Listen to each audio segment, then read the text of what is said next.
여러분, 일본이 드디어 31년 만에 금리 1% 시대를 열며 디플레이션 탈출을 공식 선언했습니다. 미국 트럼프의 완만한 금리 인하와 맞물리면서 글로벌 금융시장을 흔들었던 이 엔키리 트레이드 자금의 청산 압박이 본격화되고 있는데요. 과거 같았으면 이런 거대한 악재 앞에 비트코인을 비롯한 위험 자산 시장은 끝없는 폭락을 맞이했을 겁니다.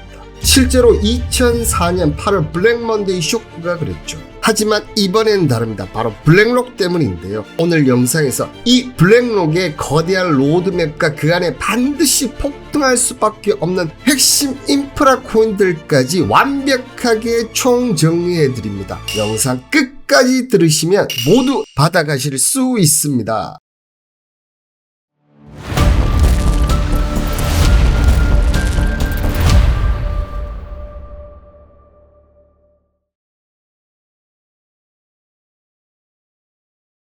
일본 은행이 최근 기준금리를 1.0% 전격 인상하면서 31년 만에 최고 수준으로 끌어올렸는데요. 2025년 12월부터 근 6개월, 7개월간 잠잠했던 이 금리를 드디어 올렸습니다. 일본은행은 기준금리를 0.75% 인상하면서 일본 경제에서 1995년 이후 31년 만에 금리 1% 시대가 열렸는데요. 일본이 1995년도에 저금리 0.5%까지 낮췄지 않습니까? 거기서 1999년도에 제로금리, 그러면서 잃어버린 30년이 여기서부터 시작되면서 2024년 3월에 종료시키면서 근 30년 만에 종료됐던 이 금리 인하 이런 사이클을 드디어 1% 시대로 열었다는 거죠. 자, 그렇다면 일본의 이 기준금리 1%가 갖는 경제적 의미는 무엇일까요?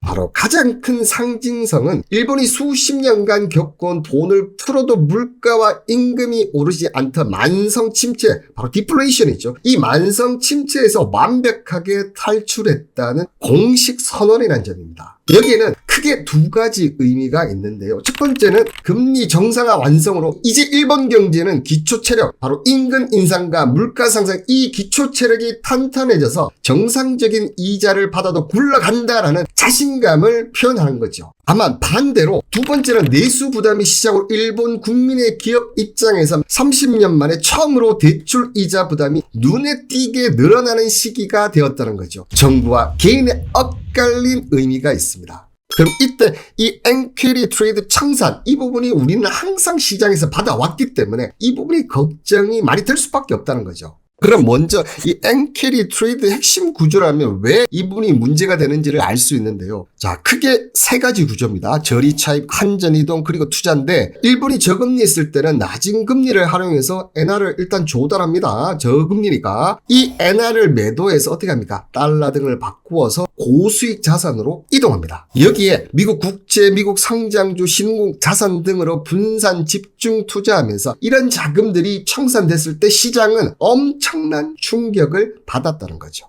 그럼 엔키리 자금 성격별 규모 추정을 한번 해보시면 먼저 첫 번째로는 일본의 연기금, 대형 보험사, 그리고 여러분들 들어보셨을 거예요. 와타나베 부인, 바로 이 개인 투자자들이 일본의 국가의 국채, 특히 미국채를 많이 삽니다. 이런 국채나 우량 주식을 직접 사들인 장기 자금으로 실물 자산 및 직접 투자 자금이 약 3조에서 4조 달러 정도 됩니다. 자, 그리고 두 번째는 헤지펀드와 기관 투자자들이 일본 은행에서 저금리로 엔화를 빌려서 어떻게 한다? 엔화 공매도를 한다는 거죠. 이런 빌린 자금을 미 기술주나 비트코인 등 고위험 자산에 투자하면서 선물 및 차입 자금인 단기 레버리지 청산 위험 자금, 이 자금이 약 1조 달러 되는데 항상 문제가 됐던 게 이 부분이었죠.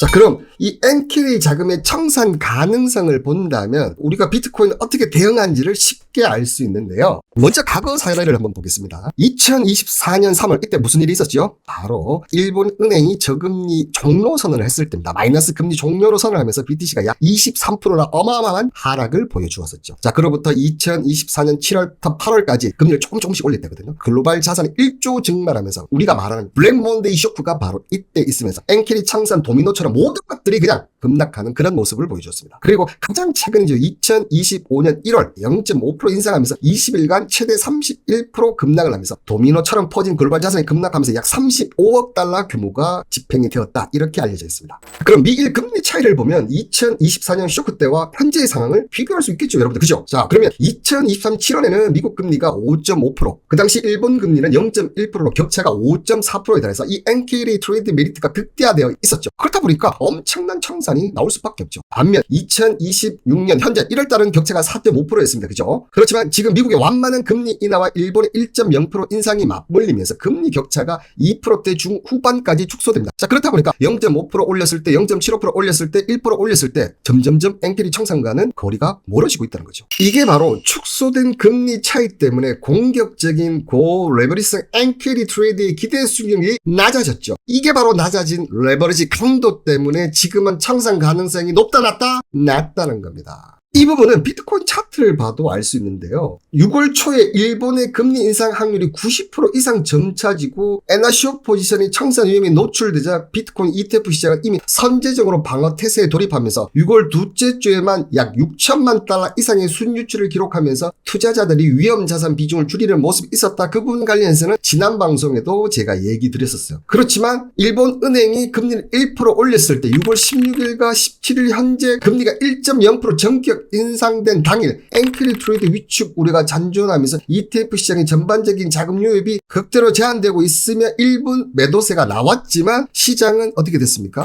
6월 초 시작했던 그런 부분을 보여주지는 않았다는 거죠. 하지만 시장은 여전히 불확실성이 존재하면서 올라가지도 않고 내려가지도 않고 있는 것 또한 사실입니다. 그렇다 보니까 극심한 공포는 계속되고 포트폴리오를 재조정해야 되나, 손절매 기준을 설정해야 되나, 아니면 존버를 해야 되나, 아니면 현명한 금융생활을 하면서 명확한 기준을 확립을 어떻게 해야 되지? 이렇게 반응들이 아마 나오실 겁니다. 그런데 이번 일본 금리 인상과 과거와 다른 두 가지 점이 있는데요. 바로 첫 번째는 트럼프 때문인데요. 트럼프가 여러분들 대선 당시를 한번 생각해 보십시오. 비트코인 미국을 다시 위대하게 만들 자산이다. 그러면서 트럼프가 대선 관련해서 뭔가 언급을 하면 비트코인이 막 올라가고 그런 움직임이었었고 2026년 당선 예측 및 비트 전략을 보면 당선 확률이 68% 나오고 그 다음에 결국은 이 암호화폐 시장을 우호적으로 만들었다는 거죠. 자, 이런 트럼프가 있다는 점은 만약 비트코인이 급락을 했을 때 이 관련 어떤 제도라든지 정책이라든지 이런 부분들이 나올 확률이 상당히 높다는 겁니다. 그리고 두 번째는 바로 비트코인 현물 ETF인데요. 일본 은행의 긴축 정책과 금리 인상 발표가 있을 때마다 비트코인 현물 ETF와 NKD 자금은 다음과 같은 역학관계로 부딪혔는데요. 이 부분은 과거에 없던 부분이었습니다. 예전에는 일본이 금리를 기습적으로 올리거나 매파적 기조를 보이면 헤지 펀드들이 비롯한 이 글로벌 투자자들은 마진콜, 추가 증거금 아시죠 여러분들? 이 마진콜과 이자 부담을 피하기 위해서 가장 유동성이 좋은 자산부터 처분합니다. 이 과정에서 비트코인 가격이 흔들리며 비트코인 현물 ETF에서도 단기 차익 실현 및 위험 관리 목적의 대규모 순유출이 발생하면서 하락세를 어떻게 했습니까? 가속화했죠. 2024년 8월 블랙 먼데이 쇼크가 대표적인 예시고 이번에도 나오기는 나왔었습니다. 과거 파생상품 중심의 코인 시장이었다면 이 NKD 청산 압력에 끝도 없는 폭락이 이어졌는데 하지만 최근에는 발표를 했는데 어떻습니까? 이 ETF를 통해서 유입된 롱텀 장기 기간 자금들이 저가 매수세를 형성하면서 방어벽을 칩니다. NKD 청산이라는 거대한 악재 속에도 비트코인이 일정 지지선을 지키며 빠르게 반등할 수 있는 원동력 바로 현물 비트코인 ETF의 존재 때문이라는 거죠.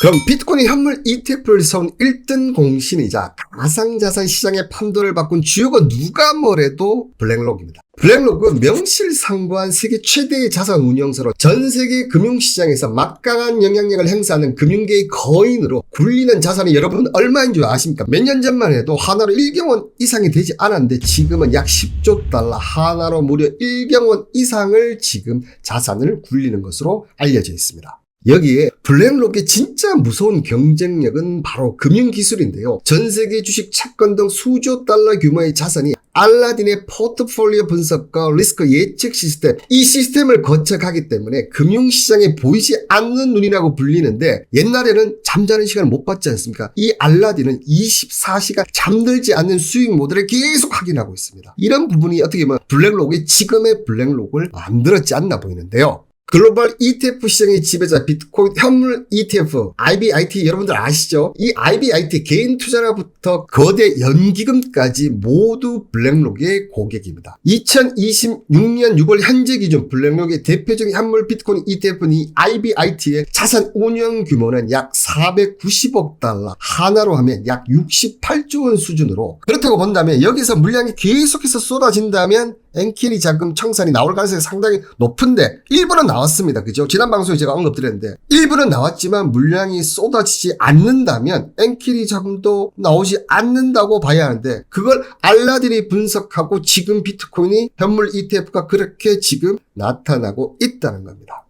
그럼 이 블랙록은 비트코인 하락도 있고 엔키리 트레이드 청산이라는 악재에도 불구하고 오히려 커버드 콜 상품 등 관련 라인업을 늘려가는 데에는 명확한 상업적 이유와 전략적 배경, 이것이 있다고 보셔야 되는데, 이 배경이 무엇일까요? 자, 먼저 첫 번째는 막대한 수수료 수익인데요. 블랙록의 기존 주식 채권형 상품들에 비해서 또 이 가상자산 상품은 상대적으로 운용 수수료를 방어하기가 정말 좋습니다. 가만히 앉아서 매년 막대한 규모의 안정적인 수수료를 챙길 수 있는 최고의 시장을 포기할 이유가 없다는 거죠. 그렇다면 방어를 어느 정도 해야 되겠죠? 여러분들? 이 수익을 지키기 위해서는. 자, 그리고 두 번째는 기관 투자자의 합법적 통로의 독점인데요. 전세계 연기금재단, 패밀리 오피스 등 대형 기관 투자자들은 규제와 보안 문제 때문에 비트코인을 거래소에서 직접 사기 어렵습니다. 여기에는 아직 법적인 명확한 규정이 없기 때문인데요. 하지만 블랙록이 만든 ETF라면 안심하고 포트폴리오에서 한 1에서 2% 정도는 담을 수 있다. 이런 기관들의 수요를 독점하고 있는 것이 유동성을 부르는 선점 효과, 이 시장 선점 효과를 블랙록이 계속 유지하기 위해서는 어떻게 된다? 지금 비트코인 가격 급락을 막아야 된다. 왜냐? 이런 기관 투자자들이 가장 싫어하는 것이 뭡니까? 불확실성, 변동성인데, 이거를 막기 위해서 이 블랙록은 비트코인 현물 ETF를 팔기보다는 계속 지금 담고 키우는 가능성이 높다는 겁니다. 그리고 세 번째가 바로 포트폴리오 다각화인데요. 지정학적 위기, 초인플레이션, 달러 가치 하락 등등 이 우려가 커질 때 전통자산, 뭡니까? 주식이나 채권이겠죠. 이 전통자산과 상관관계가 낮은 비트코인은 훌륭한 위험 분산 해지 수단으로 고객들에게 위기관리 포트폴리오를 구성해 준다. 이렇게 보시면 된다는 거죠. 이 비트코인이라는 옵션이 그런 게 상당히 메리트가 크다는 겁니다. 그럼 이 블랙록의 궁극적인 목표는 뭐냐? 이 목표 중에 하나는 모든 자산의 토큰화입니다. 부동산, 주식, 채권 등을 블록체인 위에서 거래하게 만드는 것이 비트코인 ETF. 이 비트코인 ETF는 블랙록이 블록체인과 디지털 자산 생태계로 진입하기 위해 가장 대중적이고 뭡니까? 확실한 교두보가 된다는 겁니다. 그래서 막대한 수수료 수익, 기관 투자자의 합법적 통로 독점, 포트폴리오의 다각화를 만들면서 이 최종 목적지가 뭐라는 거죠? 바로 모든 자산의 토큰화라는 얘기죠. 실제로 블랙록은 비트코인뿐만 아니라 이더럼 ETF, 이더럼 기반의 토큰화 펀드 등을 잇따라 선보이면서 미래의 금융 패러다임이 주도권을 지려는 확실한 모습을 지금 보여주고 있다는 겁니다. 모든 자산의 토큰화, 이 모든 자산의 토큰화를 위해서는 시장에서 반드시 필요하거나 깊게 얽혀있는 핵심 블록체인 코인들이 있습니다. 정말 이 부분 여러분들이 정말 중요한 부분이니까 지금부터 더 집중해 주시길 바라겠습니다. 블랙록 토큰화의 로드맵, 이더리움 웜홀, 그리고 가장 큰 상점인데요. 먼저 이더리움은 집을 짓는 땅이며 블랙록의 첫 번째 토큰화 펀드인 이 BURDL이 발행되고 유통되는 기반 네트워크에 바로 이더리움, 현재 블랙록 토큰화 자산의 약 50% 이상이 이더리움 생태계 위에서 돌아갑니다. 자, 한때 비트코인을 넘어서 유일한 코인이 이더리움이라는 얘기 많은데 지금 격차가 많이 벌어졌지만 모든 자산이 토큰화가 된다면 이 부분 달라질 수 있다는 거죠. 다음은 웜홀입니다. 이 웜홀은 다른 동네와 연결하는 도로다, 이렇게 생각하면 되는데요. 블랙록의 토큰화 자산이 막힘없이 이동할 수 있도록 다리를 놔주는 기술로 바로 멀티체인 확장의 핵심 브릿지 역할을 하는 코인이 바로 웜홀입니다. 자, 최근 반도체에서 이 피지컬 AI, 그걸 확장하는, 연결하는 게 강통신이거든요. 그런 역할과 비슷하다고 보시면 되는데요. 그리고 이 마지막으로 그 위에서 장사하는 가장 큰 상점이 상점이 바로 이 코인인데요. 블랙록이 도매상이라면 이 코인은 전 세계 디파이 시장에서 공급하는 핵심 소매상, 바로 유통망 역할을 하기 때문에 뗄 수 없는 관계다. 여러분들 자 보십시오. 땅이 있고 도로가 있어요. 근데 이게 돈이 되진 않아. 그런데 어떻게 보면 블랙록의 토큰화에서 장사하는 이 큰 상점이 어떻게 보면 가장 큰 돈을 벌어줄 수밖에 없다는 거죠. 어떻게 보면 현실 세계에서는 아마존 같은 가장 큰 상점인데요. 부동산, 채권, 상품, 원재재, 의류, 여러 가지 모든 것을 상점에서 할 수가 있는 건데요. 블랙록이 아무리 좋은 토큰화 상품을 만들어도 이를 유통해줄 시장이 없으면 무용지물인데 바로 이 가장 큰 상점이 그런 역할을 한다는 거고, 또 하나 대형 금융기관 월가 출신들이 이 토큰을 만들었다는 점에서 신뢰도 또한 상당히 높다는 겁니다. 여러분들 고정 댓글란에 링크 타고 들어오면 이 구독자 방에 참여하시면서 이 토큰을 알려드리고 있으니까 많이들 오시고요. 오늘 엔캐리 트레이드 청산 왜 제가 오늘 이렇게 오랫동안 방송에서 얘기를 했는지 아시겠죠 여러분들? 구독과 좋아요는 영상 제작에 큰 힘이 됩니다. 감사합니다.